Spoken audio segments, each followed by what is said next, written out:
So kung tatanungin niyo po ako kung worth it ba magpa-remap, ibang klase, no? Nakakatakot. Pag namamahal ka, kailangan sa tamang tao. Kundi pag maling tao yung minahal mo, masasaktan ka. Ganon din sa remap. Ang laki ng problema ko.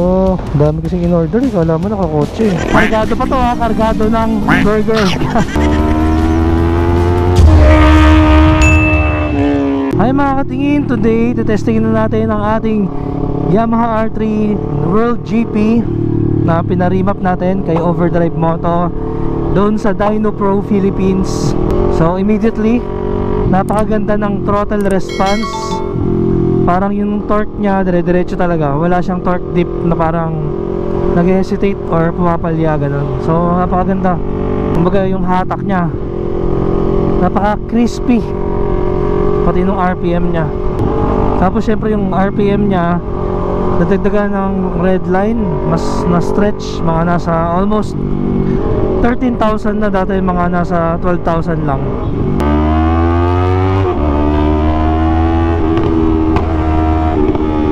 So yung torque nya, mas malakas yung arangkada nito compared sa ZX4R natin eh. Oh, mas malakas guys. Dahil siguro 2-cylinder, mas malakas yung torque on low RPM. Kaya ibig sabihin nun, yung arangkada nya talagang andun kagad eh. Unlike sa inline 4, antay mong humatak pa. Ayun o, grabe lakas. Woo! Parang di na kailangan ng sprocket na ito. Ang ganda na ng hatak talaga. Sobrang solid. So kung tatanungin niyo po ako kung worth it ba magpa-remap, so mamaya sasagutin natin kapag na full test na natin siya. So kagamit lang po natin sa kanya simula nung ma-remap to nung last 2 weeks ago. Kung maalala niyo po yung vlog natin, no? Parang nag-iba yung character niya, parang talaga naging aggressive, which is kailangan talaga natin pag gagamitin natin sa racetrack. Yun nga lang, for sure, syempre mag-iiba na yung gas consumption mo, pero syempre more power, kailangan mo ng more gas. Pero so far kunti pa lang nababawas sa gas, parang halos wala pa nga nababawas eh, wala pang 1 bar. Ang problema na rito yung preno, kailangan nang i-upgrade, di na kinakaya yung lakas ng torque. So ganoon talaga, pag nagpalakas ka, kailangan mo rin palakasin yung preno. Dikit-dikit na yung gastos niyan. Ibang klase, no? Nakakatakot, nakakalula na rin guys. Hindi ko akalain na ganito pala yung power nito. Around tight corners, around small racetrack, talagang panalo. Kahit nga daw sa Clark, kakainin na ito ng buhay yung 4RR. Sinasama ko ng rear brake para siguradong mag-slow down eh. Sobrang solid, nag-enjoy ako sa kanya. Yung tunog lang hindi, ang lakas eh. Sakit sa tenga. Holiday yata ngayon kaya walang traffic oh. Sarap bumiyahe. Sobrang ganda ng pickup niya ngayon compared dati, para siyang malamya. Dati para siyang inaantok sa kalagitnaan eh. Mag-aantay ka pa ng pickup. Ngayon pag piga mo, dire-diretso talaga siya hanggang red line. At pagdating mo ng 11 to 12 RPM, gusto niya pa, mayroon pa siyang hatak. Actually parang mas malamig nga to eh. Pag mas malamig nga yung makina nito eh, dahil mas nabigyan ng magandang gasolina, timpla, air fuel ratio, di ba? Yun ang tulong ng remap.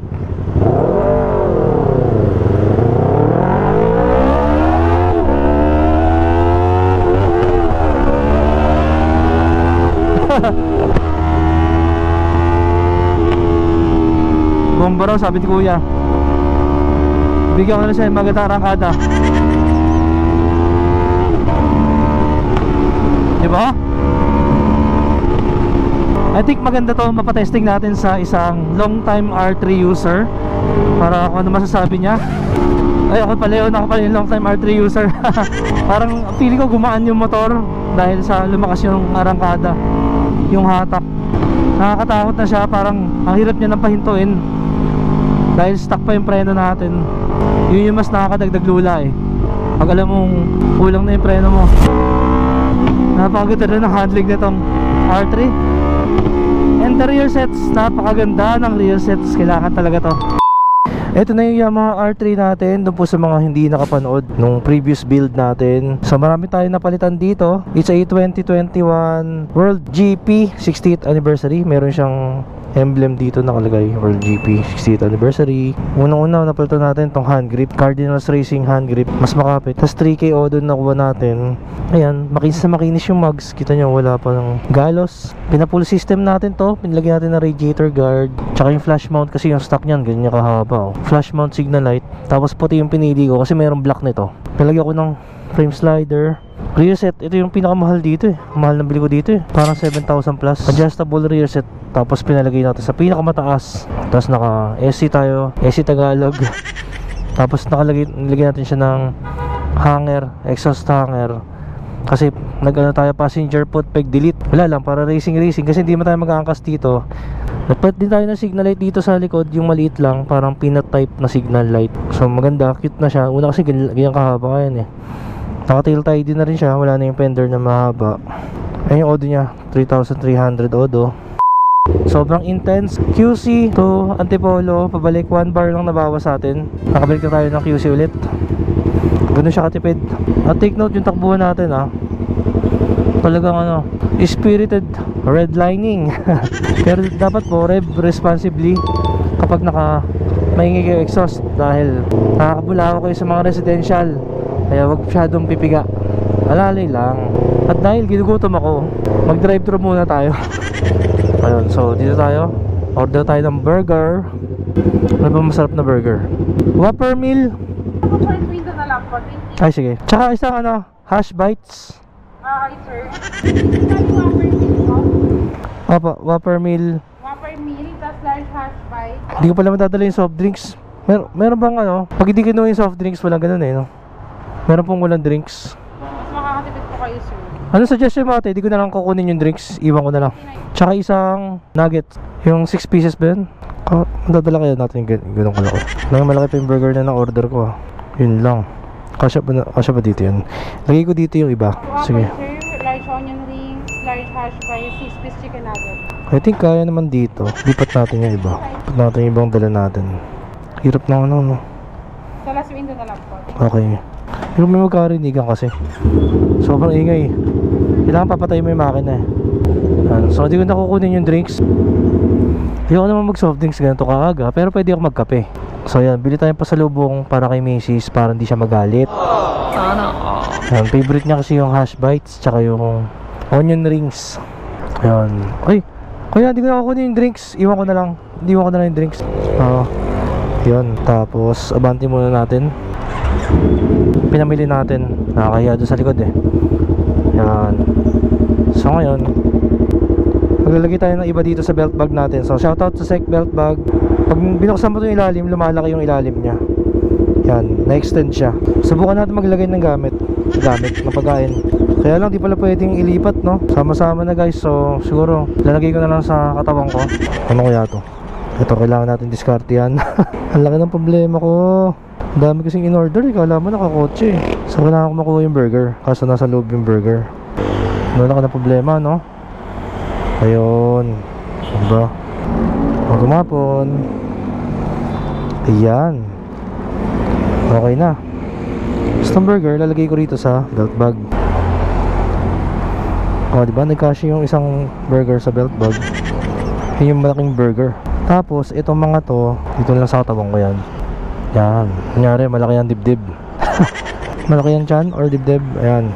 Tapos, ipitin natin ngayon yan ng belt bag para hindi matanggal. Try natin. Ipitin natin ng belt bag. Okay na.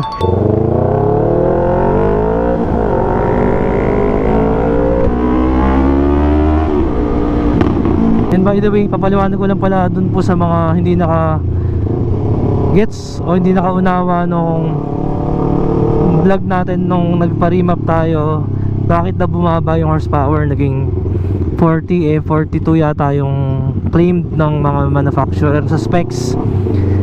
Yung mga kiniklaim po kasi ng manufacturer is ang tinatawag na crank horsepower. Pag sinabi kasing crank horsepower, mataas ang reading nun kasi yun yung sinusukat nila yung makina nang wala pa siyang load, wala pa siyang mags at gulong. And then yung sinukat po sa Dyno Pro using DynoJet is wheel horsepower. Pag sinabi kasi wheel horsepower, yun na yung merong load, merong gulong, merong mags, which is yun talaga yung sukatan kapag nagpapa-remap ka.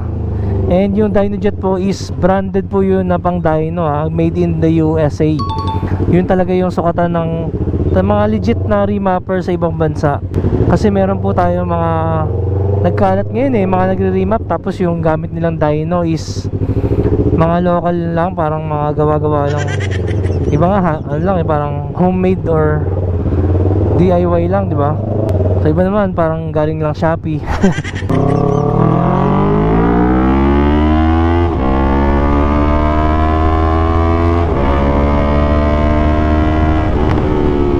Kargado pa to kargado ng burger. So yun na nga po, masasabi ko lang sa R3 muna, masasabi ko sa R3, na-appreciate ko siya lalo habang tumatagal ko siya ginagamit. Napakagaan, napaka-nimble, ang ganda ng handling, ang sarap nito pang Marilake, pang racetrack. At the same time, pwede rin siya pang commuter, pang daily. So, pwede siyang all around. Yun nga, wala ka lang talaga sa kanyang malagay na top box, wala kang compartment. So, kailangan magdala ng bag. Pag nag-drive-thru ka, mahirap. Pero overall, para sa makina niya, 320cc. Tapos, ang dami niyang performance na ibibigay sa'yo. Ganda ng performance niya.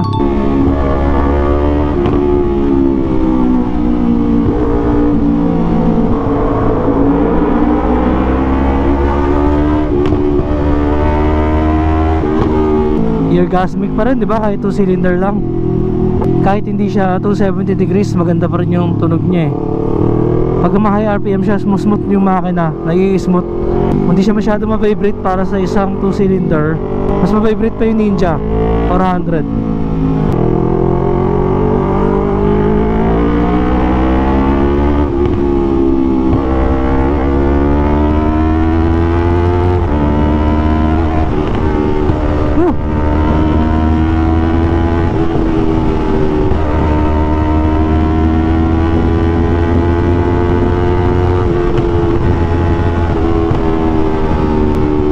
Medyo malakas na vibration. Pagdating mo ng mga 10,000, lumalakas yung vibration, pero lula. And dun nga sa question kung worth it ba magpa-remap, para sa akin kahit anong motor, kung 4 keeps sa'yo, kung meron kang extra budget, kung particular ka sa performance, kung spirited rider ka, gusto mong gamitin siya sa mga Marilake, gusto mong i-maximize yung performance, gusto mong i-maximize yung fuel consumption, tsaka may mga gusto kang modification gawin sa kanya. So para ma-maximize mo lahat yon, kailangan mong i-remap para matimpla yung air-fuel ratio, mataas yung RPM limiter. So marami pong pwedeng gawin para ma-improve mo yung motor mo. So para sa akin, worth it po magpa-remap. Basta kailangan doon ka magpapa-remap sa tamang tao. Hindi kasi pwedeng, di ba, parang kung nagmamahal pag nagmamahal ka, kailangan sa tamang tao. Kundi pag maling tao yung minahal mo, masasaktan ka. Ganon din sa remap. Pag maling remapper, masasaktan ka din. Kaya kailangan yung siguraduhin nyo na marunong yung magre-remap sa inyo, di ba, para hindi masayang yung pinaghirapan nyo. Kasi medyo mahal din sa R3, medyo mahal din ang bayad kasi habang lumalaki yung makina, nagmamahal. Ang mura lang yung mga 155cc, ganyan, yung mga 150cc, mas mura yung remap dyan. Yun, so sa mga single cylinder, mas mura. So kailangan sa tamang tao, tamang remapper, legit remapper, para masatisfied ka, maging masaya ka sa performance na bibigay sa'yo. So yun lang po, para sa akin, worth it naman, worth it, magiging masaya ka. Parang ako, saya-saya ko.